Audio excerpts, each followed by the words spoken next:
பேரண்ட்ஸோட ஒரு மிஸ்டேக்னால நரக வேதனை அனுபவிக்கிற அந்த பையனை பாருங்க.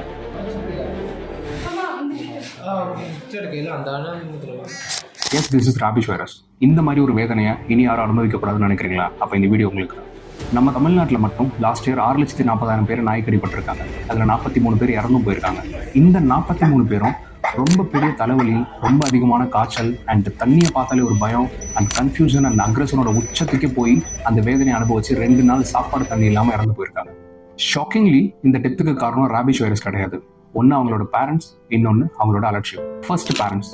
ஒரு எக்ஸாம்பிளுக்கு, ஒரு சின்ன பையன் அவனுக்கு வீட்டுக்கு வெளியில போய் ஒரு பசங்களோட விளையாண்டுட்டு இருக்கான். அவனுக்கு அடிபட்டுருது. அப்போ அதை எடுத்துட்டு வந்து அம்மா கிட்ட சொல்றான், இந்த மாதிரிமா அடிபட்டிருக்கு, காயம் அப்படின்னு சொல்லி அழுதுட்டு சொல்றான்.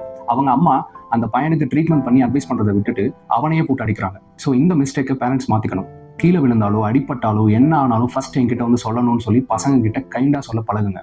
இதனால பல பிரச்சனையை முளையிலேயே கிள்ளி எறிய முடியும். செகண்ட், அலட்சியம்.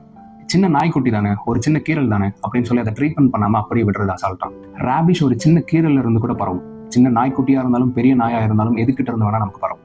ஸோ ஃபைனலா அப்ப நாய் கடிச்சா நம்ம என்னதான் பண்ணணும் ப்ராப்பரா? ஃபர்ஸ்ட், நம்ம 15 மினிட் தண்ணி சோப் வச்சு நல்லா சுத்தமா அந்த காயத்தை நல்லா கழுவணும்.